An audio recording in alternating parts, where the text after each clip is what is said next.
What will be your focus this week? Yeah, well, I think obviously cost of living pressures are hurting all Australian families out there, and when the Treasurer doesn't seem to be in touch with the community and families, and he's saying this will be a bread and butter budget, well, he's dead right, because that's about all Australian families will be able to afford after he finishes with them. You've got fuel, you've got food, you've got energy and interest rates all bearing down on Australian families, and there doesn't seem to be a plan. There doesn't seem to be a strategy. It's just suck it up, says Jim Chalmers, and this is where we knew when we were in government that we had to take the economy back down through the gears, slow it down, but we had to bring the community with us. We had to bring the families with us to make sure that they didn't hurt. And I think that unfortunately they not seem to be attuned to that. Their priorities don't seem in the right way. And when you talk about childcare reform and the bill that they're going to put in, it's only for the big end of town. For those that will get the most benefit out of that are those families, household families that have $400,000 or more in income. I mean, this isn't going to shift the dial for a lot of other families, so they need to look across the spectrum of how they can reduce cost of living pressures on families. And unfortunately, the government seems to be bereft of ideas. The fuel excise cut will end this week. Given the rising cost of living, should it have been extended? Well, this is where they have the advice from Treasury now. It was put in place because of supply chain challenges and geopolitical issues such as Vladimir Putin crossing the border into Ukraine.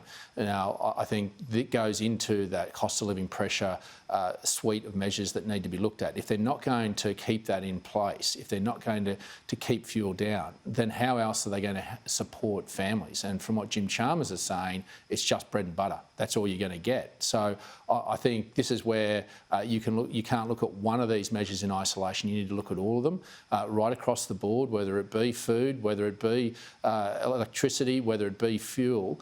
These are the types of things that this government doesn't seem to be acutely aware of, and particularly when you look at food. There's a solution that we had in terms of the ag visa that would have brought workers here. We're 172,000 workers short from getting food from a paddock to your plate. And because we don't have them, farmers aren't planting, supply goes down, your price goes up. So this is where it wouldn't cost them anything, but they're still being run by the unions. They have to pay back to the unions, their political masters, and unfortunately, Australian families are paying the price. And every time you're at the checkout, you should see Anthony Albanese's face in that docket. Labor says, though, it is focusing on savings measures, particularly when it comes to more affordable childcare, cheaper medicines going into next year. Is that not sufficient? Well, the childcare goes only to the top end of town. It won't shift the dial for families with household income of 60 to 100 odd thousand. It won't shift the dial hardly at all for them at all. That's not going to do anything. Their only bright idea is to call an ACCC inquiry into the childcare sector. That hardly goes to the issues that are facing families, but it also fails to understand the real challenges around availability in childcare. It's not just about a price. It's also about availability, accessibility to childcare, and it's even more exacerbated, more acute in regional Australia, where families aren't able to send their breadwinners back to the workforce because there is no childcare at all, and there is no solution that this government's bringing forward other than just pump more money into the system. You have to look at this in the practical application of it, and I don't think that Jim Chalmers and the Labor Party's understood that, and this is where, unfortunately, it's going to be a missed opportunity in getting down this cost of living crisis pressure on Australian families.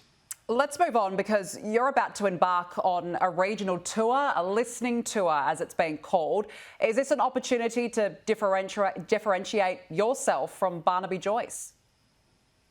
Look, we all have different leadership styles, but one of the things that we should be proud of as Nationals that we held on to all our seats at the last election. But there are some emerging threats that we have to be aware of, and we can't sugarcoat it. Women and young people deserted the Nationals and the Liberals, and you can't rebuild that trust unless you listen, you learn, you understand, and you get out there and do that at a grassroots level. And I want to understand the issues. This isn't about quotas. So Nationals believe in the primacy of its membership determining who represents them. This is about making sure that women and young people are given a voice and that they know that the National Party is there listening to them around real issues like childcare, around even superannuation caps for families who have one of their breadwinners staying at home, to give them the opportunity to catch up in terms of some of that superannuation that they miss out on. Or whether it's young people, whether it's around around regional university centres being out there where they don't have to leave their country town to get a university degree, and even to some of the substance abuse issues that we have out there where we don't have the support. Those are sort of the themes I'm hearing already, but I don't want to preempt anything. We want to get out there at a grassroots level as a national party, listen, understand, learn and rebuild that trust. And I want to do that in a genuine way where people can rebuild that trust in the Nationals. Nationals leader David Littleproud, we have to leave it there. Thank you for joining us. Thanks for having me.